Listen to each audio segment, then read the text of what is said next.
All right, hey everyone, welcome back to the Ned Hills of Southern Indiana. So we got this thing in over the weekend, and like I said in an earlier video, we want to pull that carburetor off. Right here, got a few, looks like the squirrel's been in. It's a Weber carburetor, I figured that much out. And we're also going to pull that steering column out. Try to get that thing to working properly so when we hit the key that it actually does something. Not sure what's going on inside there. That's where we're headed. Stick around. All right, here we go. We're gonna pull this thing off of here. I already got the one nut off. You can see in here, it says Weber. Not sure what model or whatever it might be. But I'll set up the camera here. We'll go ahead and pull everything else off of here. I plan on getting the electronic off. And we'll put it in a bath of non-ethanol gasoline. And try to loosen some things up. See what happens. All right, here we go. Thing out of the way. Huh. Surprisingly clean in there. I'll take a look at that here in a minute.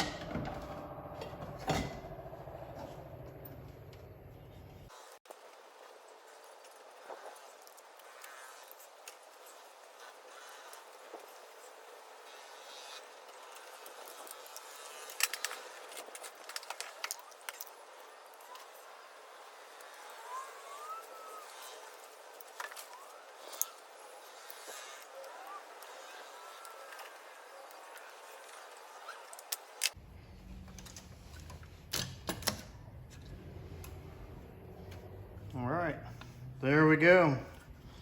Doesn't look too bad inside. We'll get it on the bench, get a little closer look. All right, let's take a quick look down inside here before I get to it far along. It really doesn't look that bad, but the other guys are saying they are trying to get it started with starting fluid, but nonetheless, it's not all gummed up or anything. So fairly decent for having set for so many years on the inside. Intake is fairly clean. No squirrel nests inside there or mice, although we got plenty of stuff out here to get the old shop vac out. I'll tape this shut with some duct tape so we don't get nothing in there, and probably vacuum that all out, get it out of the way. But fairly uneventful right there. We go pull the electronics off the side of this thing, take that off, and then soak it in a bucket of gas for a few days and get some of that stuff cleaned out of it. All right, we got the carb off, all taped shut. Liberal use of the PB blaster in here. I tried this one a little bit, but we're gonna let that one sit overnight probably. All right, so next steps. I think I showed you guys this on another video. Got just a little bit of play in the steering column. I'm sure it's gonna be an easy fix, right? So, not having any confidence in the wiring harness and everything else, that when I'm going to hit the key, it'll actually do something.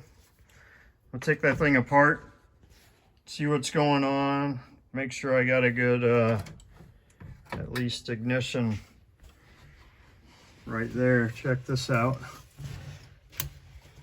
I think most of that's aftermarket. Snake pit of wiring here. At least they used inline fuses there back in the day.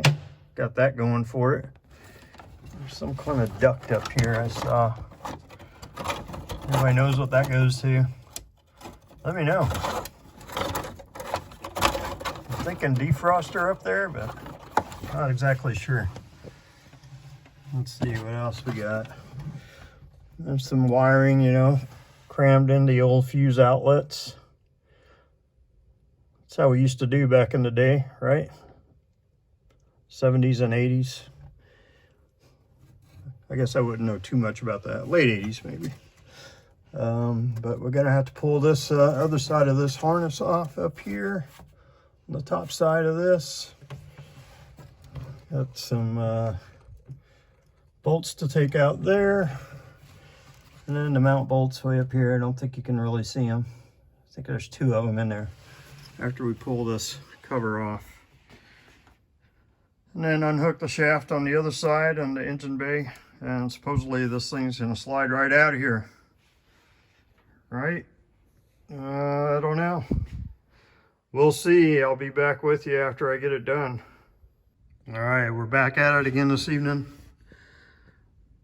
We are 1 spline away from pulling the steering column out. Like I said yesterday, what could go wrong, right? Well, it's all corroded up and everything, so we're putting the old PB on it. Let some things soak tonight again. But while we had the carburetor out and soaking in some gas, I figured I might as well go in here and see about the fuel pump. And it looks like they got some wood grain mud deflector put on here. So one good thing about this body lift is it'll make it a little easier to get in there past that radiator hose to pull that fuel pump out. So I guess that's what I'll do next. Pull these makeshift mud flappy things out of here and see if I can get that fuel pump out. Soak it up also. Got the old fuel pump out of there and put it in the bucket with the carburetor so it can soak up a little bit. Maybe work some things loose. We'll see what happens. You know, maybe got to replace it. Maybe it'll get the gum out of it and we'll have a little bit of luck. We've all seen those vehicles that start up out in the field somewhere after 50 years, right? So I'm not counting on that, but it's worth a try. So we got that out. We were able to get the steering column out. This thing was giving me trouble. Got corroded on there, so I had to hit on it with a rod here, bust it loose, get it about 2/3 of the way out, and then went to the inside and pulled it, you know, the last third or quarter of the way out, straight out into the cab. So rather than dwell on the stuff that there's people all over the internet, it's a lot of good videos. I watched 2 or 3 of them on how to pull this thing out, but a lot of them don't maybe hit on the hard stuff, make it look really easy. It wasn't all that easy. So this clip right here, you got to be aware that that's on there. There is only one on this one, but it was giving me a hard time. I knew that was there. It wouldn't come out for whatever reason. I think it's this little tang right here. This little guy right here. Slides up underneath somewhere. There we go. Like that. Got my lighting wrong here. Let's see if we can turn this around. You can see how the two kind of mate together there. You got to get this black one out of the way first, because this little part right here goes right over the top of that white part. So you've got to get the black one out first. All right, what makes that difficult is this one. Let me get the light, turn this thing around. It's got 2 little tabs right here. One here by my thumb and the other one over here.